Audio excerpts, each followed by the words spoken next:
Good afternoon, everyone. Welcome to the Geneva Press Club. My name is Isabelle Falconier, and I am a Geneva Press Club manager. It's a great pleasure and honor to welcome today a significant voice of our world, Jeremy Rifkin. Jeremy, welcome.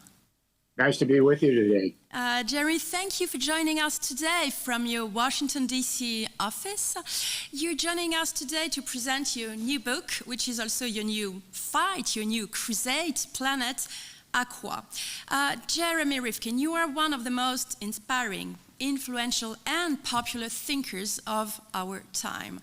You were born in Denver, Colorado during the winter of 1945. You are an economist, American economist, a peace activist, but also a writer, a high-level speaker, a political consultant. You have been and still are an advisor to several European countries as far as the introduction of a smart green economy is concerned. And you're also the author of more than 20 best-selling books translated into more than 30 languages, all related to the impact of change, scientific and technological change, on the economy, workers, society, and the environment. To name some of the best known of them, for instance, The End of Work, it was already published in 1995, or 20 years ago, it was The European Dream, one of your really most influential bestseller. In 2011, it was The Third Industrial Revolution. Or 10 years ago, The Zero Marginal Cost Society. Or very powerful book, The Age of Resilience, that was published 2 years ago. Your new book, Jeremy Rifkin, your new book is called Planet Aqua, Rethinking Our Home in the Universe. And it's coming out worldwide this month of September. And all along its 500 very rich yet very accessible pages, you call on us to rethink our place in the universe and realize that we live on planet Aqua and not on planet Earth. And what you tell us with Planet Aqua is that the Earth's hydrosphere is taking us into a mass extinction, and that we have a last chance to reverse this dynamic. But of course, we have to start a great reset and rethink the waters as a life source rather than a resource. And of course, reassess every aspect of the way we live. And I have the pleasure, Jeremy, to give you the floor for 20-30 minutes presentation of Planet Aqua. And then, ladies and gentlemen, all of you who are following us online will take your questions. And so please prepare, of course, them. And Jeremy, it's an honor to give you the floor right now. Thank you for giving me the opportunity to spend some time here with you today. It's much appreciated. Let me start on a rather somber note. I hope it'll end up being a revelatory moment. We'll see. What would happen if we were, all of us, 8 billion human beings, were to awaken one day and look around and not understand the planet we live on? And all of a sudden feeling that we had somehow been transported to some other part of the universe to which we have no cues, no clues about what life's all about. That's happening on our planet right now. We are in the 6th extinction of life on this planet. Our scientists tell us we could lose half the species of life on Earth in the lifetime of today's children. We'll never see them again. We'll never hear them again. These are species that have been here for millions of years. And now our species is threatened with extinction. The last extinction event on this planet was 65 million years ago. Now we're talking real time in this century. How did this come to be? While fossil fuels lit the fuse for this, it's the hydrosphere of this planet that's taking us into a world that we do not recognize. Imagine the hubris. For 250,000 years that Homo sapiens have been here, we adapted to this planet just like every other species. Then after the last ice age, 11,000 years ago, nice climate came in, a temperate weather regime, and we ended the nomadic way of life and began to settle down to agriculture, pastoralization, and then we made the big turn. Instead of relating to the planet, the water planet, we decided to make the water planet relate to us. And so we began to sequester the great waters of this earth. And we did so with the goal of securing the water of the planet for one species, our own, at the expense of our fellow creatures. We need to understand that water is not a resource, it's a life source. And we're going to have to reassess every aspect of our life as we begin to move forward. And here's the problem. It's very, very simple. 200 years ago, we made a turn into the industrial age. We dug down into the burial grounds of a previous period of history, the Carboniferous era, 350 million years ago, and we took up the dead remains of plant and animal life that had morphed into coal, oil, and gas. And we took those dead remains, coal, oil, and gas, and we used them to power the industrial age, the age of the capitalist system, the age of nation state, the age of globalization. The result is this. We have spewed massive amounts of these fossil fuels into the atmosphere, CO2, methane, nitrous oxide. Now, those gases in the atmosphere, fossil fuels, are preventing the sun's heat from getting back off the planet. So here's the problem. It's very simple. For every 1 degree Celsius that the temperature rises on this planet from global warming emissions, the atmosphere is sucking up 7% more precipitation from the oceans, the lakes, the streams, the ground, the soil, the trees, into the atmosphere. So we're getting more concentrated precipitation in the clouds and more violent, extreme water events.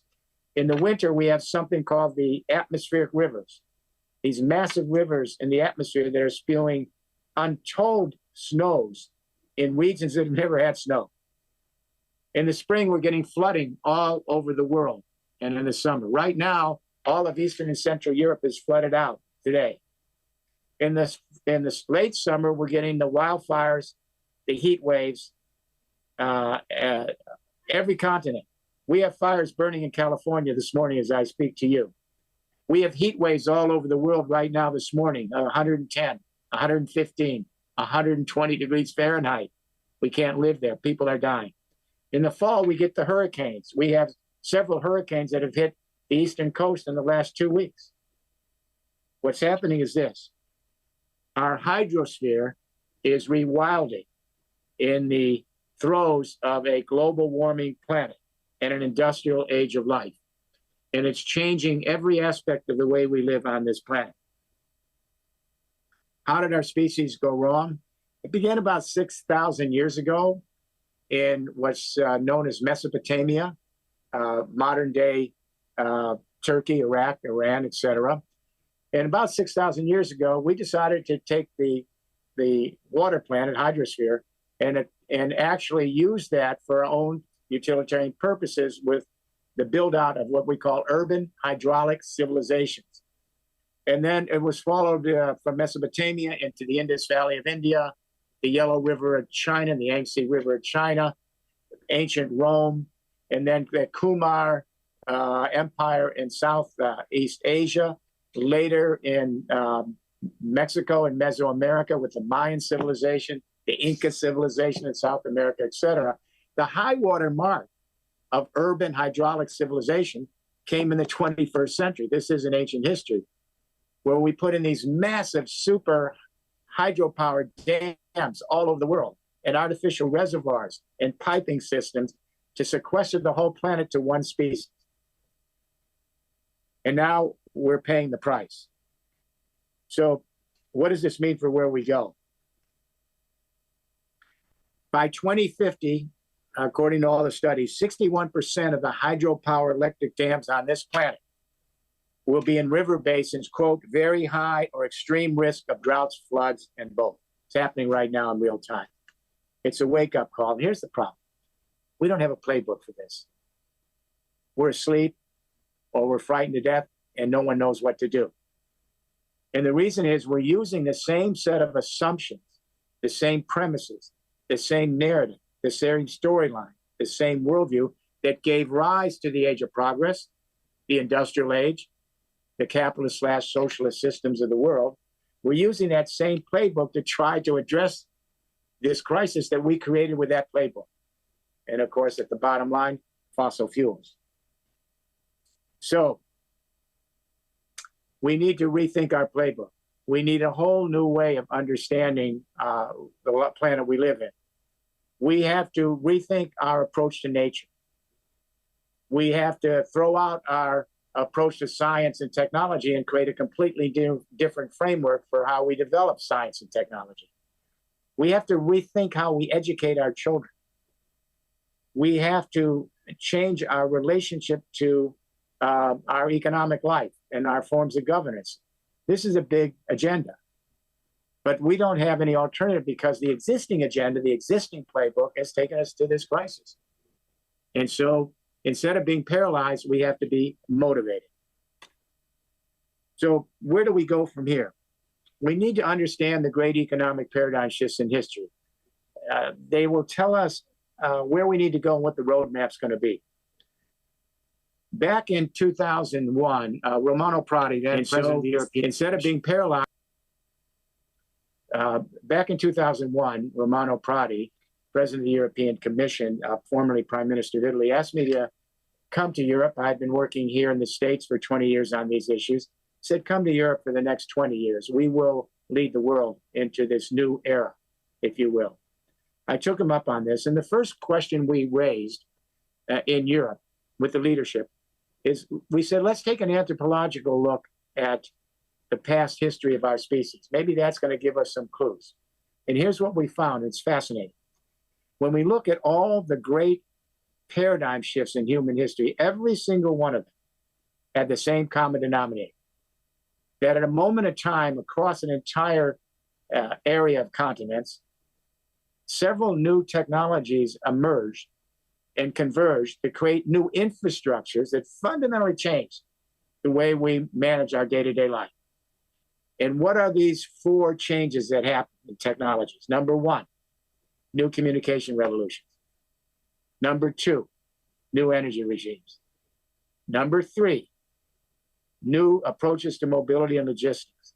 Number four, new ways to organize our relationship to water on the water planet.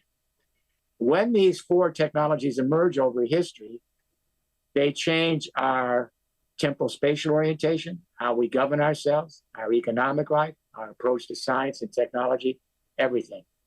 Let me give you and if this seems like it's common sense, but it's not in any textbooks, all of you listening to me today have taken high school biology, right?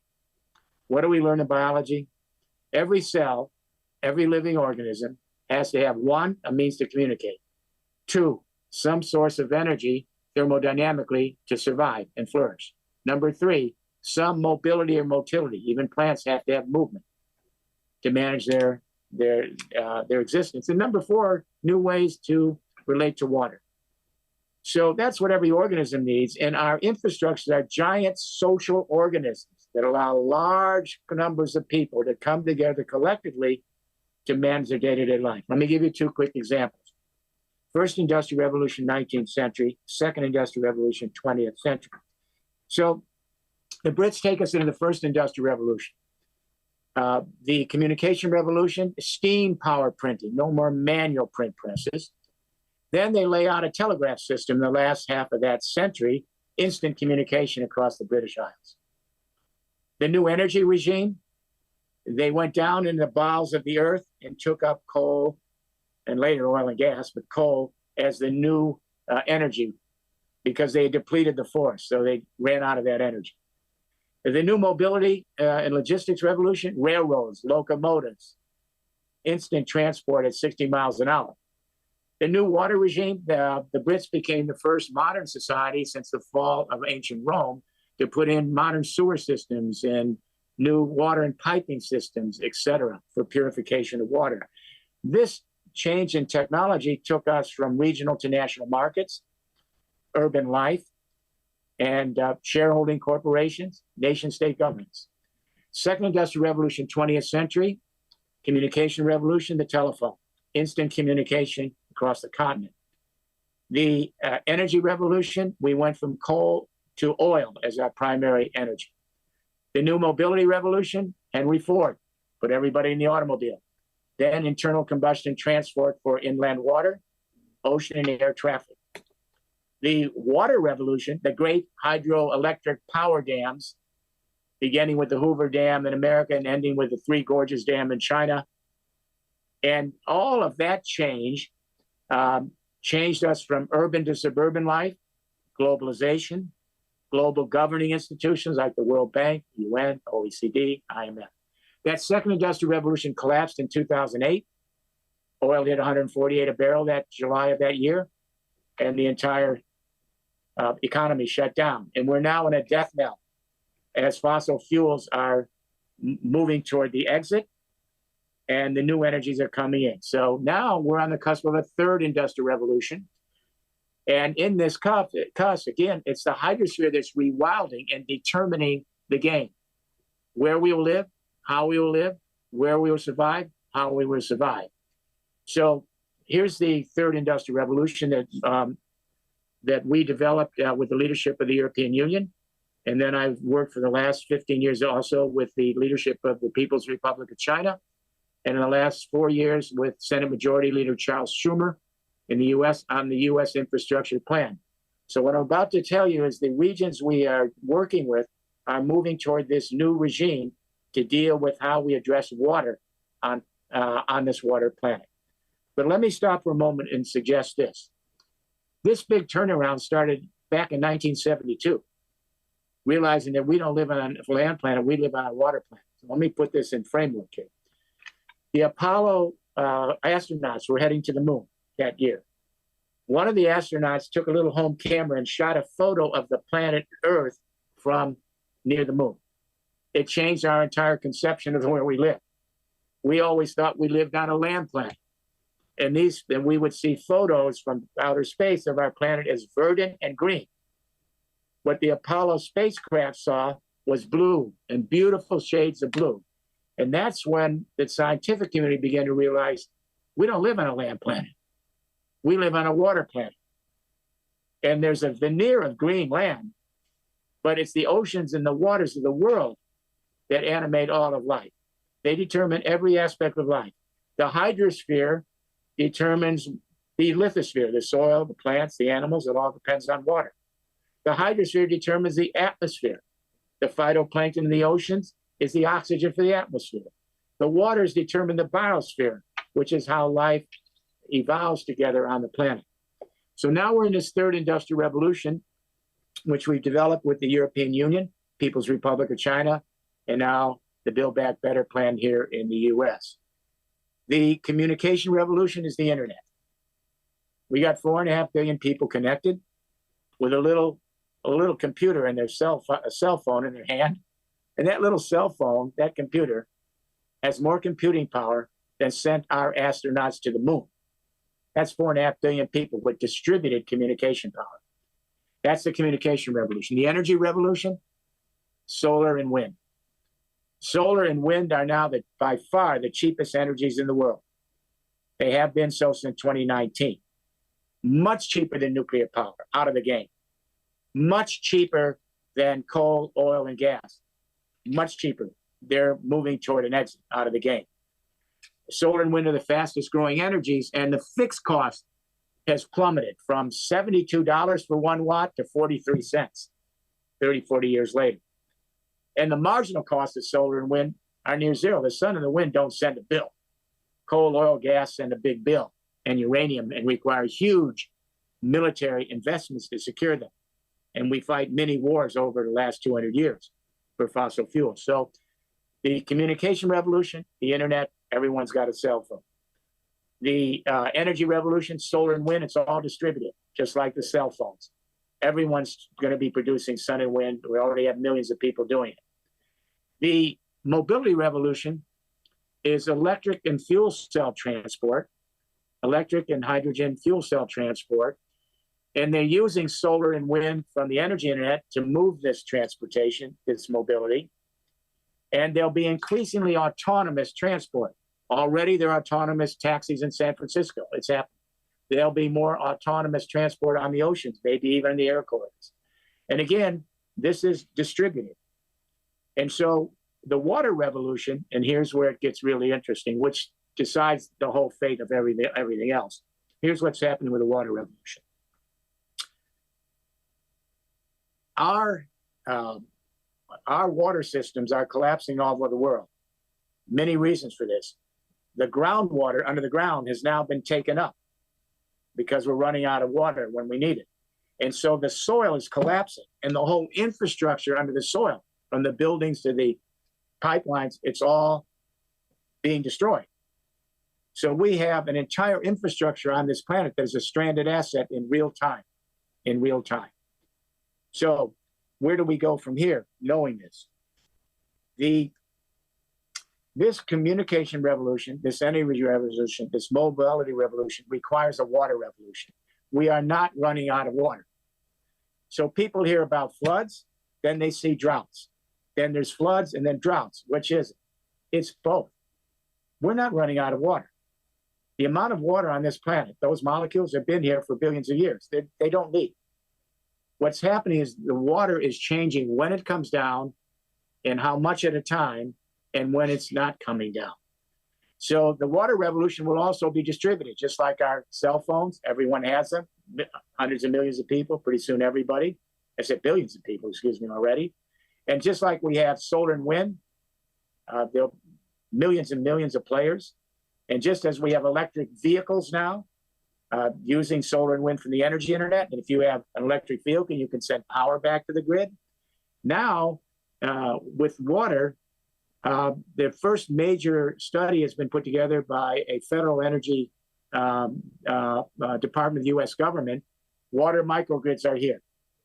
We're going to have millions and then hundreds of millions, and then eventually the whole human race is going to have distributed water microgrids where they live, where they work, in their neighborhoods, so that you capture the water when it comes down, where there are floods. Instead, you capture it on your roofs, where you live, and then with digital technology, you store that underground so that you can be distributed.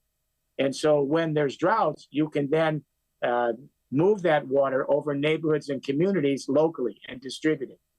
So we're moving from a centralized to a distributed new approach to the planet we live on, which is very exciting if we can get there in time. And that's really the crucial question at this point in history. I want to share with you something that's pretty interesting. When I first mentioned this third industrial revolution back in 1995 in the first few pages of the End of Workbook. We're now well into it.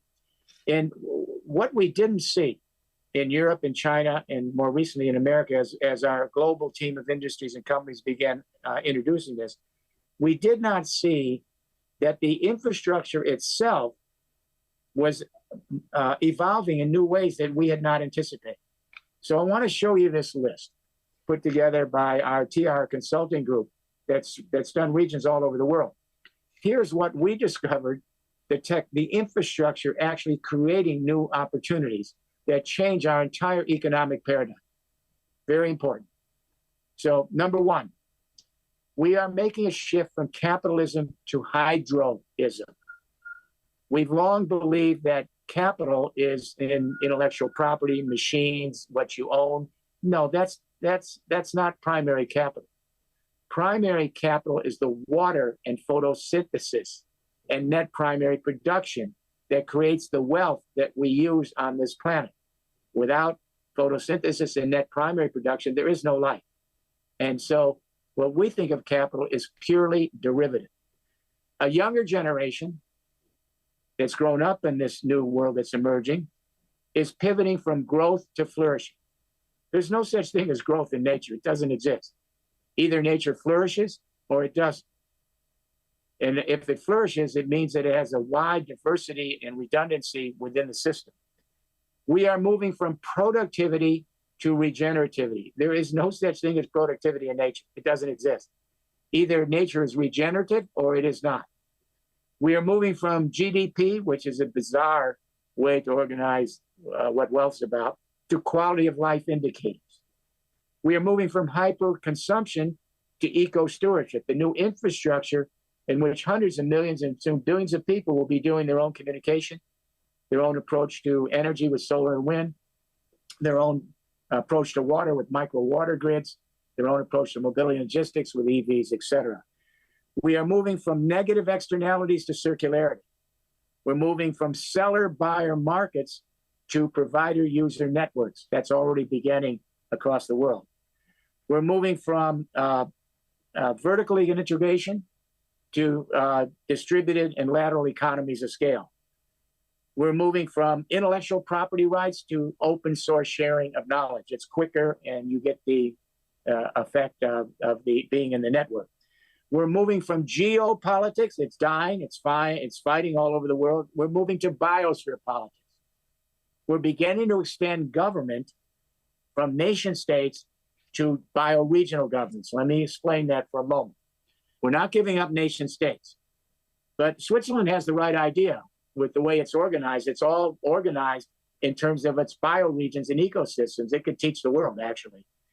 And so what we're beginning to realize is that climate disasters don't give a damn about political boundaries. They affect ecosystems, floods, droughts, heat waves, wildfires, hurricanes.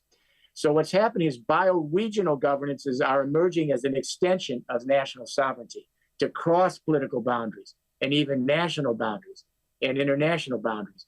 Here's the one place America's ahead. We have two giant bioregional governances for 30 years now. One is in the Northwest Pacific with the states of Washington, Oregon, Montana, Idaho, et cetera, and British Columbia, the Yukon, Manitoba, Alberta. They share their common ecosystem and they steward it as a commons. So it can't be depleted. So it has to be not managed, but taken care of. The other great bioregion is the Great Lakes. There are those 5 Great Lakes you learn about in school in North America. Listen to this. They're 20% of all the remaining freshwater on the entire planet in those 5 lakes. All right? So the U.S. 8 states that surround that bioregion and the Canadian provinces share that commons, so it is not depleted. Europe has introduced its first commons. It's in France, the Pyrenees, Occitania, Catalonia, and the Balearic Islands. It's China, where we work with leadership. 8 bioregions have been in place. So we're going to move our governance more to extend it to bioregional governance. And so these are some of the changes that we're seeing. There are many more things we could talk about in the next hour, but I will end with one other thing. Everyone's fighting a geopolitical war, and the military is being secured all over the world to do this. Guess what? That's changing. There's a big study that was put out. It's in the new book, Planet Aqua, by all the major military think tanks in the world this year, all of them. They said the big crisis is not going to be a geopolitical crisis. It's going to be an ecological crisis. And the military will increasingly be shifting from protecting fossil fuels, all right, to being able to protect local ecosystems. So already in my country, in the last few years, the National Guards and the federal troops have been spending more time in local bioregions dealing with climate disasters, rescue, restore, distribute populations. That's going to be happening all over the world. The military shifting from geopolitics and fighting for maintaining fossil fuel dependency to dealing with local ecosystems and protecting the bioregions in which they rely on for the survival. Last thought. We need to rebrand this planet. We need to have a second name for this planet, Planet Aqua. This is a water planet. It's not a land planet. And the sooner we understand this, we can begin to relate to the world we live in a totally different way. And what's interesting is there are now nation states that are giving legal rights to the waters. Not so surprising. In my country, we give legal rights to corporations. They have some of the same rights as individuals in court. Other countries have done that. But water is the animation for all of life. No water, no life. So many G20 countries now and other countries have actually given rights to the rivers and the lakes and the oceans so that they can run free and not be harnessed and sequestered for our utilitarian use at the expense of this planet. And they're giving the rights of these waters with judicial oversight so they can be represented in court, so they can run free. So the thing to understand is this hydrosphere, the waters, it's determining a completely new way to live on this planet. We aren't rewilding nature, the hydrosphere is. We're going to have to go with what the hydrosphere tells us and redistribute our population, find ways to have new ways of distributing our economic life, our governing life, et cetera, to relate with these new challenges. Last thought. I taught the advanced management program at the Wharton School for 15 years. I was a student there 20, 30 years earlier. We brought in corporate leaders for 15 years for 5 weeks of advanced learning. And the first day I said to them, go back to your dorm tonight. Think of all the worst crises that could confront your company as a president of a big company, and then tell us back in the meeting room tomorrow morning. After they do this, I say to them on the second day, go back to your dormitory tonight, president of a big company, and think of all the worst crises that could confront your company on your watch and how that's your greatest opportunity. Crisis creates opportunity all through history. This is the greatest crisis since our species has been here. It's an extinction event. It's also the greatest opportunity because the entire infrastructure of this planet is now stranded. So we have to rethink it.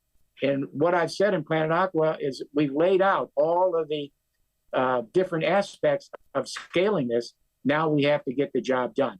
And we have to do it within the next 3 generations. If we don't, our future generations will be living in a very, very different world. So I hope that gives us a beginning of a framework for this. And I would open it up to questions.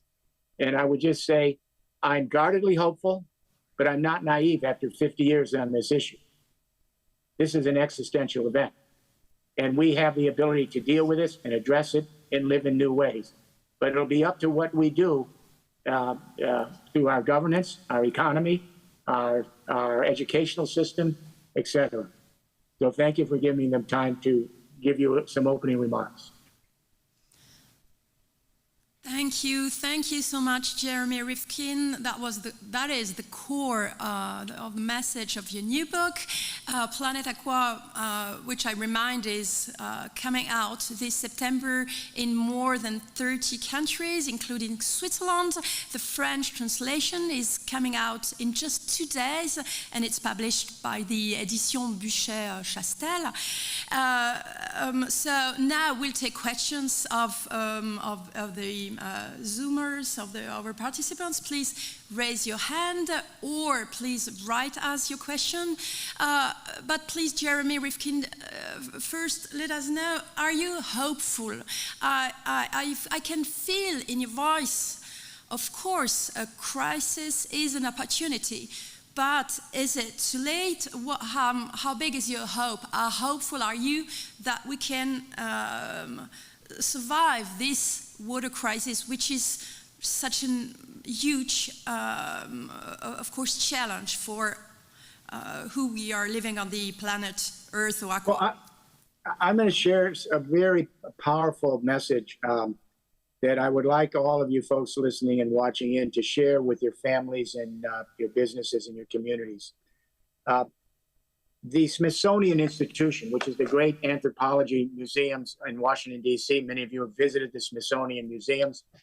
So a few years ago, the anthropologists joined with researchers at New York University and the Smithsonian museums, and they asked an important question.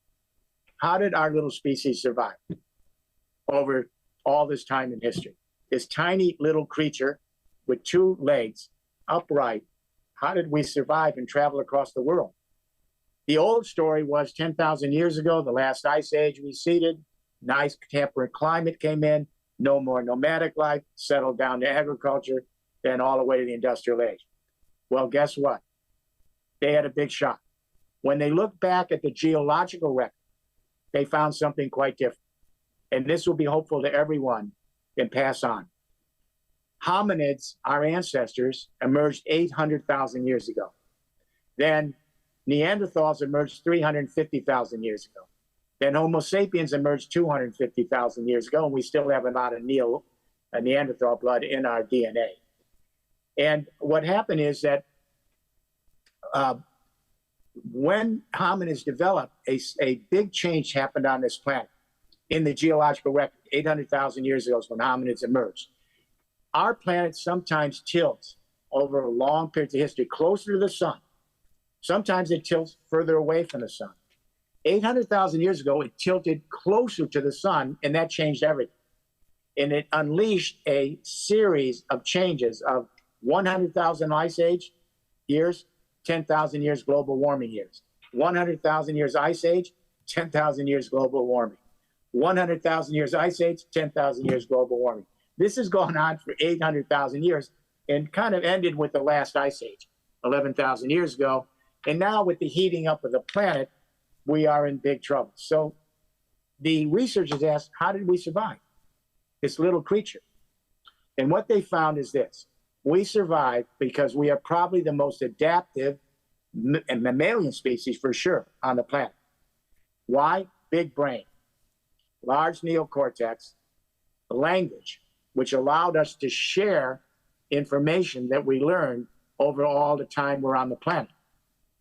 And then an opposable thumb and fingers that are have a lot of dexterity, unlike other animals, to make tools, technology. And finally, what I would add, I wrote a book on it called The Empathic Civilization many years ago. We have empathy in our neural circuitry. It's not up here. It's throughout our neural circuitry, which allows us to empathize with other humans and other forms of life, as if we were experiencing it ourselves, so that we could collectively feel other life as we feel ourselves. It's called biophilia. This allows us to cooperate as a social organism. Sometimes empathy inflates, sometimes it collapses and we kill each other off. But there are moments and periods of history where empathy does enlarge itself. We are at a moment now where we have to have an empathic embrace of all life on the planet. So this is guardedly hopeful, because this is in who we are. And so we have an extinction event, we have a hydrosphere rewilding, but we have the ability as the most adaptive species to get the job done. But that's why I wrote Planet Aqua. We've got to stop the idea that there's nothing we can do, or do piecemeal little things with ESG, and move toward a great transformation. We can put that together, but we have to have the collective will. Are there any countries, Jeremy, which live already under this new regime? Are there any countries or regions in the world which are examples of good behavior towards waters that you could quote us as examples to follow, and who have already undergone this water revolution? Yeah, I'll give you some examples. I would say for sure the European Union and China. I work in both places. I work with the last 4 presidents of the European Commission. We have moved them to the Green Deal, as you know. I've worked with the leadership of China. They're moving very quickly toward this new era that we're talking about. Although we did work with the U.S. on the Build Back Better plan, it's still kind of weak compared to what's going on in Europe and China. But I'll give you a specific example, France, okay? So my TR consulting team, we have done deployments of these regions around the world, not pilots, but deployments. So years ago, it's been a long time, the Halt to France, now Halt to France, the premier came to me from that region. That's the industrial region of France, 10% of the population. It's a major industrial region. It's the Rust Belt of France, it was. So the socialist premier came to me and he said, will you do a plan for Halt to France? At that time it was No Pecale, because they had not amalgamated. And remember, this is the home of Marie Le Pen and Mr. Macron, okay? So they said, would you do a plan? And I said, no. The guy said, why? I said, it's a waste of your money. Because if I do a plan for you and our team, some minister will do a small part of it and put it out as a pilot project, and you will have wasted your time. So I cannot do this. And he said, well, what can we do? And I said, well, I'll tell you what. if you're willing to go back to this region of France, the industrial heart of France, and you line up all 26 universities, all 240 high schools, all chambers of commerce, all the institutions of governance, all the mayors, and they do the plan and come back and say, we're ready, then we'll do something with you, but you will do the plan and we will help with you. Now, they usually don't come back when this happens. They just forget it. This guy actually came back and he said, we're ready, several months later. And then later, the socialist government gave way to a Republican center-right government, and they continued with it. 10 years later, it's the poster child of Europe. New tech parks, new industries. They've even trained grandchildren of coal miners to retrofit buildings and put solar and wind in. They're doing all of this, 10 years of deployment. So what I'm saying is if Haute-de-France can do this, the industrial region of France, and move into this new era, every region of the world can.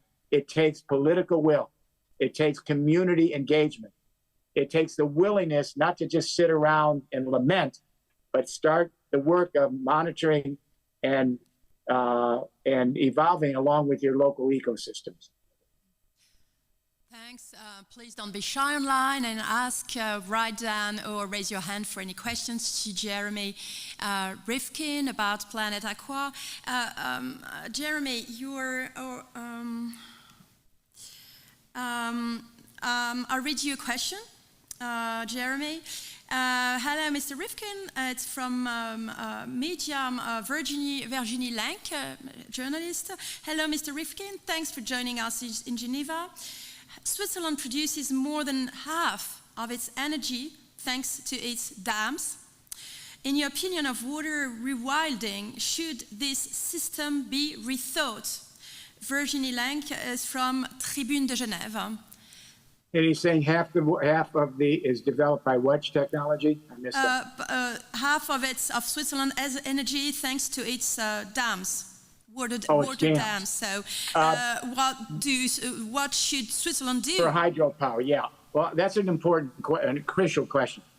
So, what we're beginning to realize is that this hydrosphere is much more powerful than we thought, and our species is much smaller and less significant in what's happening. The hydrosphere is rewilding. So, the recent studies by the World Meteorological Organization, all the major water organizations and governing organizations saying, look, the great dams that we built and the reservoirs, they're all imploding because of the floods, the droughts, the heat waves, the wildfires, they're imploding. So we have to rethink how we approach water. This is coming from the World Meteorological Organization, all the major hydraulic governing bodies. So we have to rethink. In Switzerland, it's very important. For example, you have massive, in the past, you relied on stored water. That's snow in the winter. So that snow stored your water. And then when the spring came along and the better weather, the snow melted into the water. You had it for your dams, etc. Well, now you're seeing hotter weather, more heat, less snow. So you don't have the water when you need it. So we're going to move to a more distributed hydro and much more digitally integrated hydro. This third industrial revolution is all distributed. The first and second industrial revolution were centralized. So you had centralized communication, centralized energy with fossil fuels, centralized mobility with the railroads and air transport, and centralized water with the great dams of the 19th and 20th century. What's happening now is that because water is changing, you have, as I said, you have to collect it when it comes, store it, and use very advanced digital technology and algorithms to share water distributed, share solar and wind distributed across continents and time zones, share water across geo-regions that's held in microgrids and distributed, hundreds of millions of microgrids for water, hundreds of millions of microgrids for solar and wind, hundreds of millions of microgrids for edge data centers, because the centralized data centers can't handle the data. It's too big. So that's the key. And Switzerland actually is probably the best test case because your regions have always been geared to ecosystems that you share, but you also maintain. So if there's a last place on the earth where the commons exist, it's in the eco-regions of Switzerland.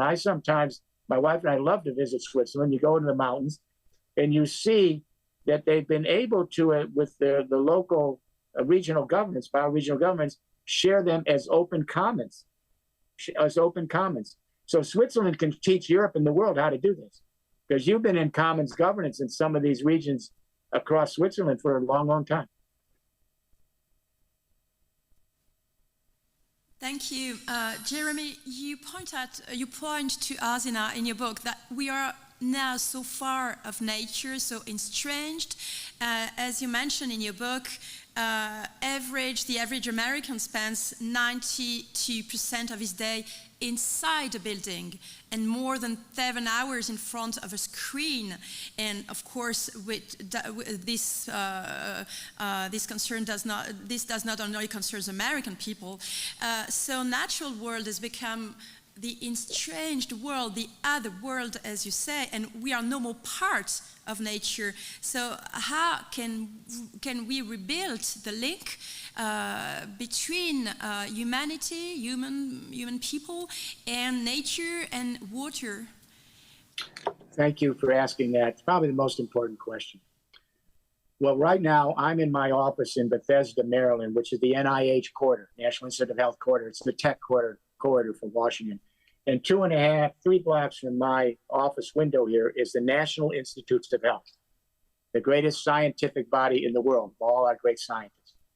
I'm going to share with you a project they're doing that's going to change the way everyone thinks that's listening to this seminar this morning. It's going to change the way you think and you pass it on, whether you're a student or a parent or a grandparent, etc. So the NIH has a new project that started several years back. It's called the Human Microbiome Project. And now this project has extended to the European Union and some of the Asian countries, China, Japan, Korea. And it's a completely different story of the human race and who we really are as a species. It turns out the NIH is saying that each one of us on this planet, human being, is an actual ecosystem. Not a metaphor, an actual ecosystem. For example, the skeleton in our body, we normally think after puberty, we have one skeleton and those bones last a lifetime. No. The skeleton is completely changed every 10 years. The stomach cells every month. The liver cells once a year. So all of our body is an ecosystem taking in the planet for a moment of time, and then the molecules and atoms go somewhere else. For example, we take in water. At conception, we're almost 100% water. And then through life, we're at least 60% water. The water maintains our body. Those molecules manage every cell and the tissues and the organs, along with bioelectric fields. We're now learning all this. And then the water molecule, the atoms go somewhere else. They leave our body. They don't disappear. The phosphorus in my tooth, right there, that came from a mountain. The waters go up against the mountains and they degrade the mountains, like the Grand Canyon. They degrade the rock into sediment, and all the metals and all the minerals and all the elements in those rocks go into the sediment and then the soil. And then those elements go into the plants and animals. Then they come into our body, like the phosphorus, and they go somewhere else, those atoms. They don't disappear, all right? So we are an ecosystem. It gets even more interesting. The Human Microbiome Project says we're not alone in our body. We're just learning we're not alone. There are millions of other creatures in our body. Protists, archaea, fungi, bacteria, viruses. Listen to this. Only 44% of all the cells in our body are human. The other 56% of the cells belong to these other creatures that are interacting in ways we barely understand. There's only 20,000 genes in the human body. There are millions of other genes that belong to these other creatures. This is such a powerful story, because what it says is we're not separate from nature. We don't have dominion over nature. Nature is not a passive resource of objects and structures. Nature is animated, and it's animated by a water plant. It's animated by the hydrosphere. And that nature comes into our bodies. That's who we are. We are an ecosystem. And then it goes somewhere else in other ecosystems. This is so powerful for kids to learn in school. And you know why this is so troubling? They've done studies on what little toddlers dream about. The 3-year-olds, the 2-year-olds, the 3-year-olds, the 4-year-olds, the 5-year-olds, and you parents will know this. It turns out that over 60% of the dreams that these little kids have are about baby animals, because they don't see any difference between themselves and a living nature. When they get to school, they're taught that, oh, no, animals, plants, all of this stuff, these are just passive resources. They're objects. And the faster we can sequester them, commercialize them, propertize them, use them, and consume them, the better off we're going to be. That's taken us to an extinction event.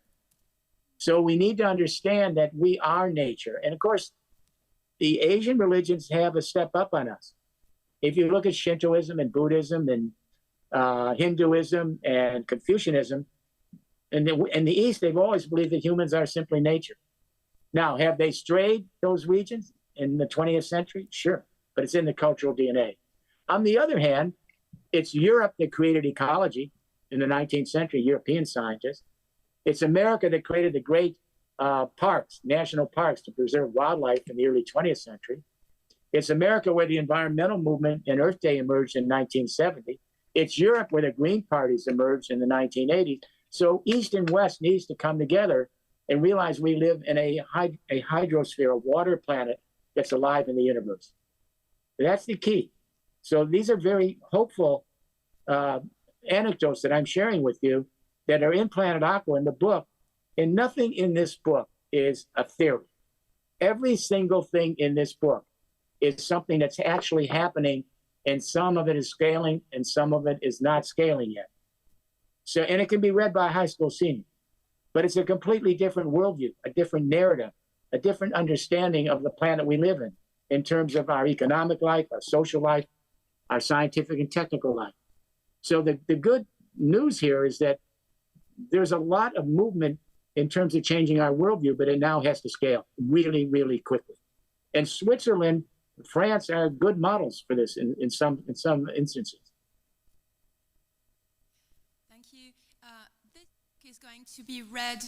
This book of yours is going to be read worldwide. What are your expectations? What do you expect readers all over the world to do to after they've read you and understood how important water resources are? Where can we, all of us who are journalists, employees in NGOs or whatever, where can we start? Where can we start after we've read Planet Aqua? Well, this is really interesting. Unbeknownst to me, when I was writing this book, in Europe last year, in the last 6 months of Europe, a whole movement emerged, beginning with the Economic and Social Committee of the European Parliament, European Union, the trade associations, the industry associations, the construction associations, in the last year have said we need a blue deal to go with the Green Deal in Europe, because it's all about the hydrosphere. Industry, we don't have water at certain times of the years we need. Electricity, we don't have water certain times of the year we need to generate electricity. Water, we don't have it at certain times of the year because of droughts. It goes on and on and on. So they're calling for a blue deal to go with the Green Deal. Now, I work with the European Union to create the Green Deal. I put out a book called the New Green Deal and the 2020-20 formula. But now Europe's calling for a blue deal with the second administration of the van der Leyen Commission. I'm all for it. We began to see that, yes, we have to begin to reduce radically fossil fuels. Absolutely. And nuclear power. They're too expensive and they create too many problems. We have to move to solar and wind because it's so much cheaper. It's cheaper. It's totally distributed. It's all over the world already. We got to move quicker. So that's the Green Deal. That's mitigation of global warming gases, because we are already at 1.5 degrees Celsius rise in temperature. If we go to 2 degrees, you won't recognize this planet. If we go to 3 degrees, that could be it. Really, in real time. This isn't just a moment among moments. This is it. So now we need a blue deal to go with the Green Deal. because the waters are rewilding. They're determining everything else. Where the waters go, how much water comes down, where it comes down, and when. They're distributing the planet. They're rewilding the planet. It's much more powerful than us, but we can begin to adapt to where the waters are sending us. And that's what has to happen. And there's going to be mass migration. I'm not going to kid you. There are parts of the world, and the Mediterranean is the worst landmass now, 540 million people. There are countries now that are failing. There are countries in the Middle East that won't have any water. Iraq's a good example. They run out of water in the next year or two. The great Euphrates River and Tigris are running out of water. So there's going to be migration that has to be done in the right way. There is going to be some migration from the sublatitudes. From the subtropics and the latitude, the lower latitudes. There's going to be migration north to find new places. We're going to have climate passports. We're going to have to think about a lot of new things, but we are the most adaptive species. Instead of being frightened, or instead of thinking, okay, I can't do anything about it, or instead of just giving up, we have to remind ourselves we're the most adaptive species, and all of the technology is there. It has to be scaled. We can change our educational system. We can begin to create a new politics of governance with bioregional governance. All of this can be done. Does our species want to survive and try to flourish again? Do we want to save the planet we live in? We've got 4 generations. We've got the Gen Zs, then the Alpha, then the Beta generation into 2060. We got to do it. And we can't do it with this little piecemeal reforms. And so if you look at the OECD, the IMF, the World Bank, UN, all big governing institutions, it's too little. We all know it. We've got to move toward a wholesale transformation in our narrative and worldview on a water planet. Thanks. We've got 2 more questions online. First is from Michael. How much of the 3rd industrial revolution do you think will be determined by who is in power politically? How much of the 3rd industrial revolution do you think will be determined by who is in power politically? Jeremy? The Green Deal in Europe, and now, the Blue Deal to go with the Green Deal in Europe is going to be a big deal. And in China, it's called the Blue Deal. In Europe, it's called the Blue Deal, but they're going to run the show. And then the rest of the world's going to have to catch up. It's going to be Europe, and it's going to be the EU and China, for sure. The question is, can we move quick enough? I think we need a younger generation in their 20s and 30s to move into positions of authority in governance at the local and regional level, in local industries, in small and medium-sized enterprises, in academia, in the scientific community, with this new narrative, this new worldview of living in Planet Aqua. It will change everything. Once we wake up and understand this is a water planet and not a land planet, and it's the waters, all those water molecules that have been here for billions of years, they determine everything. They determine all of life, from the simple single-cell organisms all the way to human beings. And the waters are changing and distributing. We've got to move and adapt to the waters rather than try to adapt the waters to us. We have to see the waters as a life source, not a resource. It's not rocket science what I'm talking about, but it has to be done. It's a completely different narrative. We do live on Planet Aqua. By the way, it's interesting. While I was writing the book, unbeknownst to me, and then I found out later, the European Space Agency actually coined the term Planet Aqua a couple of years ago. European Space Agency. Then NASA, the National Aeronautic and Space Agency of the US, they also said, it's clear when you look from outer space, we're the water planet, Planet Aqua. So the space agencies have got it. Now we need the politicians to get it, the academics to get it, each of our families to get it, and try to relearn every aspect of our life.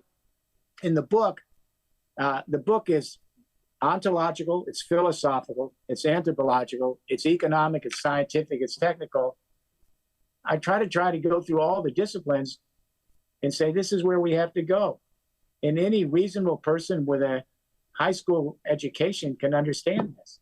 But it's not in our textbooks. It's not in our governing authorities at this point. It's just barely emerging in some of the industries, but it's here. So that's why I feel frustrated after 50 years with this. It's here, but we got to scale. Thank you. Thank you. We've got another question from Geneva newspaper, La Tribune de Genève. Your book is very optimistic. Aren't you sharing the fear of a future war about water, like some people warn us? Well, yeah, you're right. In fact, in the beginning of the book, one of the points I make is that the escalating violence over water has increased exponentially over the last 5 to 10 years. Absolutely. There's water wars going on all over the world now. That's a very dangerous situation. That's why, even more so, we have to begin to move to bioregional governance and share our common ecosystems and our water regimes. And we have to do it in a distributed way. And what's interesting about it is, and why I'm somewhat hopeful, guardedly hopeful, but not naive. I'm not an optimist. I'm not a pessimist. That does us no good. You're an optimist, you keep waiting for the good times. You're a pessimist, you keep waiting for the bad times. It doesn't do you any good. As a lifetime activist, I am guardedly hopeful, but not naive. So what we have to do is, instead of fighting over water, we have to begin to move to bioregional governance to share our common water resources locally and distributively where we live in real time with everybody engaged. And so bioregional governance will become the new governance. National governments, some are going to disappear, many will not. But we're already extending bioregional governance so that instead of fighting over water, we share our local ecosystems. As I say, America has 2 huge bioregional governments. China now has 8. Europe has 1 across the French and Spanish borders, but now everyone has to do this.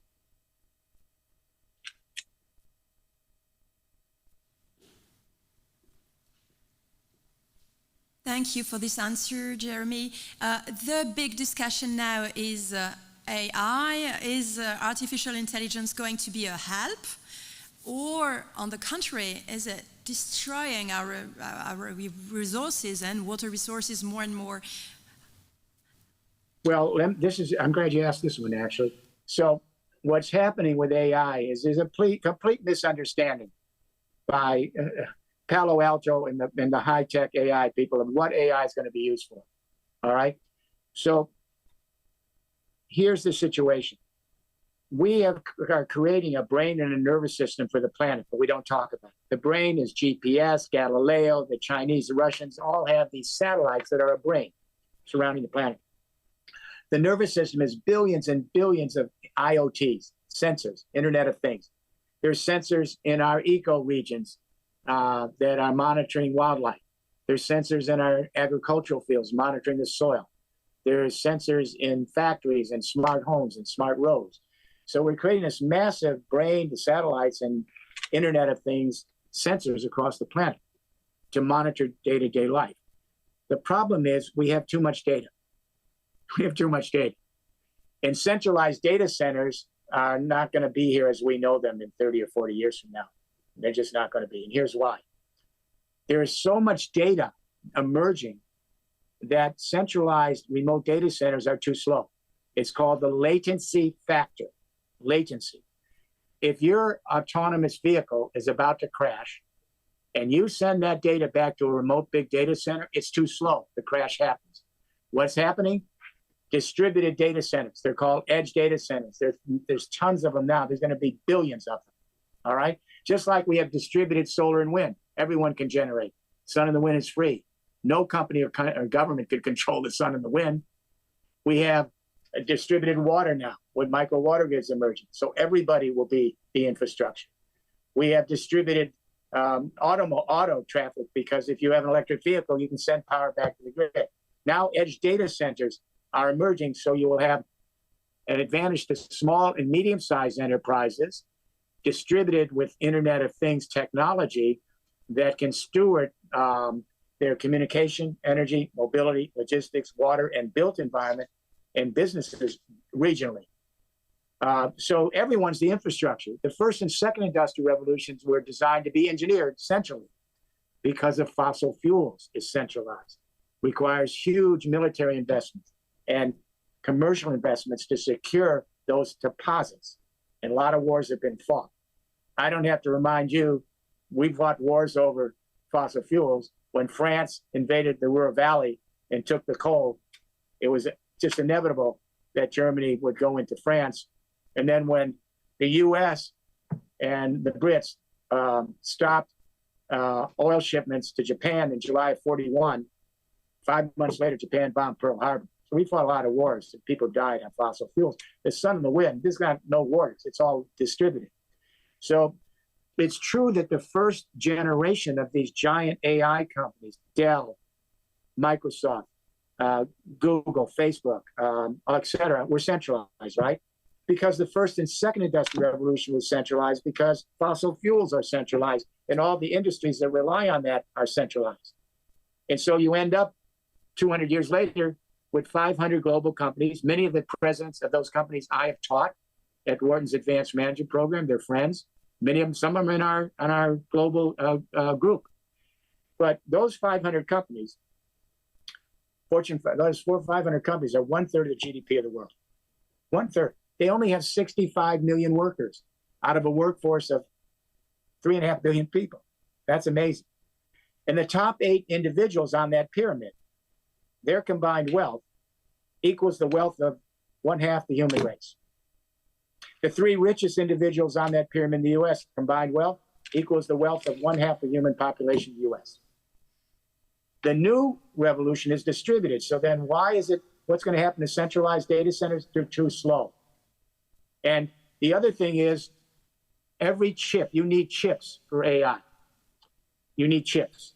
Every computer chip requires 8 gallons of pure water. Did you hear me?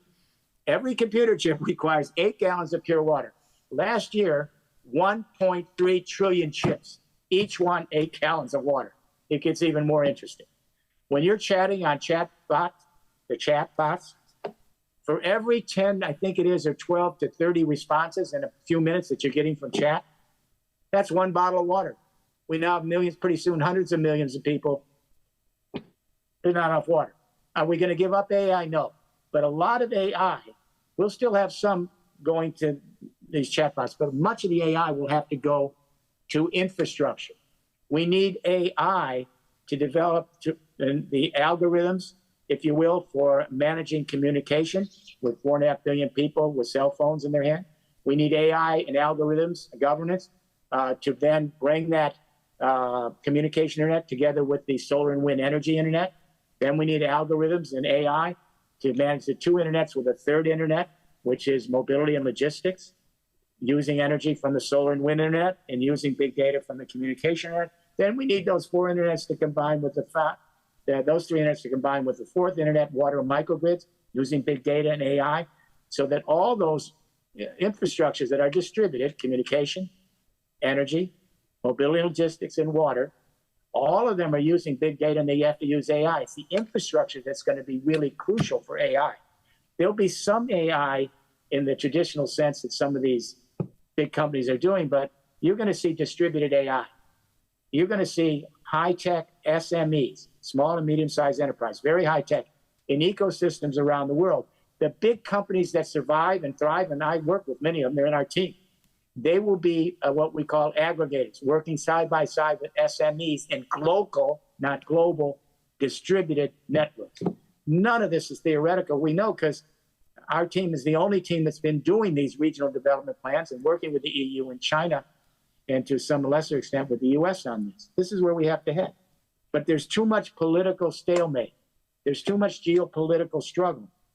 And it's stopping us, and day by day, we're losing time in an opportunity revolution that could emerge in 3 generations, in less than 40 years, that could actually align us to living on Planet Aqua and rebranding our planet. The first thing we ought to do is, instead of Earth, rebrand the planet in law. In every constitution, every country, a second planet named Planet Aqua. That will change our orientation. Talking about losing time, you're a pioneer of the ecological thinking. You have warned us, you have warned governments, you've warned the EU, yet ecological disaster is at our door, is threatening because we are so slow to take action. How come it is all so slow according to you? I think I'll give you an example. This is both heartful and hurtful, okay? So I watched these Gen Z demonstrations at Greta Thunberg, and you would have these millions and millions of high school students in 141 countries leaving their classrooms on Friday for Future, going out on the streets, millions of them all over the world, 141 countries, saying climate emergency. We need to address it now. All right. When they then follow up by going to their local government and saying to their elected political leaders, we have a global emergency. We have an existential crisis. We are in an extinction event. We have to change everything. You know what the local mayors will say to them, politicians? We agree with you. We are in an existential crisis of climate extinction. And we think in government that it's one of the most important issues we have to address. One of the most important issues we have to address. Once the young people say one, how can it be one of the most important issues when we're in an extinction event? That's what's going on with governments. That's what's going on with political elections. We need a younger generation to move in. And here's why I'm hopeful. I really didn't understand the full gravity of these Gen Z demonstrations until I was in Milan with 3 of the young people that were in these demonstrations. And then it dawned on me. This protest movement was unlike any protest movement in all of history. We're a protesting species. Our species protesting all sorts of things. This one is different. This is the first time an entire generation of human beings in the same age group have come out all over the world calling for a climate emergency, and they think of themselves as an endangered species. And they think of their fellow creatures as part of their evolutionary family. This is an extraordinary shift in world consciousness. So all the other divisions that keep us fighting with each other, geopolitical divisions, our religious affiliations, our local cultural and biological ties, they're all still here. But imagine a whole generation, and I think the generations come, thinking themselves as a species. This is what we call biophilia consciousness, empathizing with all of our fellow creatures as well. For example, many of you remember in Australia when all the fires were burning down Australia 2 years ago, and they showed a film clip of a tiny little animal whose paws were being burned, all right? And everyone in the world cried when they saw the little animal taken out of the tree with the paws burning. This is a big shift in history, but now it means that a younger generation has to transform academia, transform the economy, governments, and science and technology. Our academic life is just, it's so old-fashioned. We have all these academic disciplines that are siloed. So the sociologists teach you one thing, the biologists teach you another. They don't even interact. We need interdisciplinary studies from grade school through the graduate schools so that we can bring the best of each academic discipline together in what we call interdisciplinary studies so we can learn from each other rather than isolating in pockets. We need clinical learning. Get off the computer and go into the environment and become a citizen scientist, whether you're in grade school, high school, universities, etc., to be hands-on with the ecosystems, with our fellow creatures. You can't be in favor of moving to a hydrosphere water planet behind a screen. There's time to be behind the screen. There's time to be out there rolling up our sleeves and being engaged with the natural world. So these are the things we have to do. They're common sense. Thank you, Jeremy. It's very inspiring listening to you. I hope your book will be so much broadly read. We have no more questions waiting online. I'd like to hear you about your country. You're an American citizen. You live and work in Washington, D.C. What is your personal view about the American presidential election campaign going on? Well, I don't have any more insights than the rest of the public here in the United States, except to say this is a defining moment for the United States. We've always believed we're a special country, we're the greatest country, we're this and that. Well, that's not necessary. So there are a lot of countries that I could name. I wrote a book, The European Dream, comparing to the American dream. Yes, America has a lot of good qualities for sure. So does Europe, you know, at least since World War II. So does Asia. They're moving in this way. The problem is here in America, there's almost no discussion on this electoral campaign at any level about the climate. Nothing.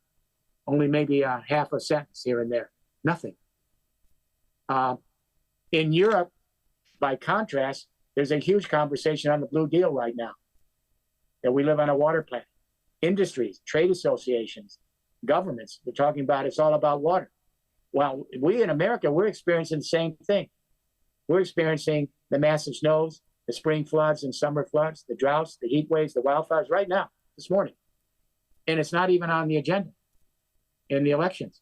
And you barely hear about it. At least in Europe, in China, where I work with the leadership, it's all about water. That's the movement next. And the US has to catch up, regardless of political party. Because this hydrosphere is taking us to a new point in history, in a completely new planet. This hydrosphere is determining the future. And so the Europe and China is now moving in the last year toward a blue deal, a blue water planet. The US is going to have to catch up than other countries. But I'm thankful that at least the European Union and China are there. Korea also, by the way, which is a G20 country, is moving quickly on a blue water planet, on Planet Aqua.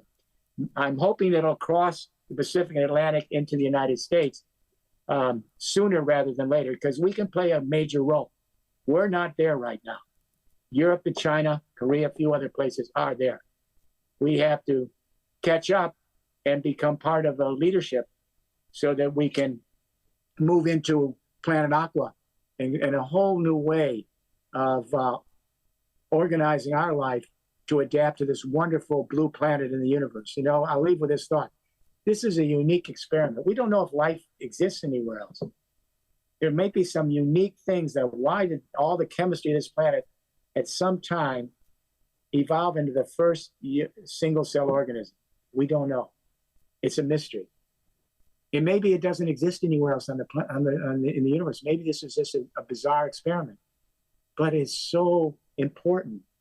We have to allow life to continue and hopefully to flourish once again and to regenerative. Once we understand we're in a water planet, rename the planet, Planet Aqua, and understand that water is the defining element. I'll leave you with this thought. There's a little parable. I have it in the book. It goes something like this. Two little fish are swimming in the ocean. And then coming the opposite direction is a very old fish. The old fish stops and sees the two little young fish and says, "Howdy, boys. How's the water today?" And the two little fish look at each other and they don't answer and keep going. And then a few minutes later, one little fish says to the other little young fish, "What the hell is water?" The parable is, we don't think about it because it's the medium in which we all dwell. It is the medium in which we all dwell. So we don't think about it. But the parable tells us quite simply, we need to understand that we are of the water. So it might be that in the Genesis book, it's very interesting in the book of Genesis, in the Abrahamic Bible, at the beginning first sentence of that Bible is, first there was the deep. First there was the deep, the water. Then God came and separated light from dark and land from water. The big unanswered question is, well, then what created the water? First there was the water. Then the Lord came. That's pretty interesting. So what I would say here is that this is a new way to animate life. This is an animated planet, and water animates all life. So if we can begin in Europe and China on a blue deal in Europe and a Planet Aqua deal and a Planet Aqua ecological civilization, they call it in China, I'm hoping it'll spread from Europe and China and even Korea back to North America and other parts of the world really quickly. Because one thing I know about my country, when we get it right, our people can really move quick because we are risk-taking people. We have a lot of problems, but we are risk-taking people. I've understood this over 50 years. So if we can get to this new narrative of living on Planet Aqua and rethinking science and technology and education and business, if we can do that, No one can move faster than our people. We are risk takers. So I'm hoping that that Europe and China, Korea and other places in Asia and Europe will engage America, and then North America will become part of this leadership and bring the rest of the world in. We live on Planet Aqua. Thank you, Jeremy. I love your fish story. These were perfect final words. Thank you so much, Jeremy Rifkin. Thank you for joining us and speaking to us from Washington. We wish you really everything that's possible, as good as possible, for the coming out of Planet Aqua. Thank you for everyone for joining us today, and please read Planet Aqua. Thank you, Jeremy. Thank you very much. It's a pleasure being with you today. Okay, and thank you for attention. Merci pour votre attention à tous. Thank you for joining Geneva Press Club today. Thank you. Bye-bye, Jeremy.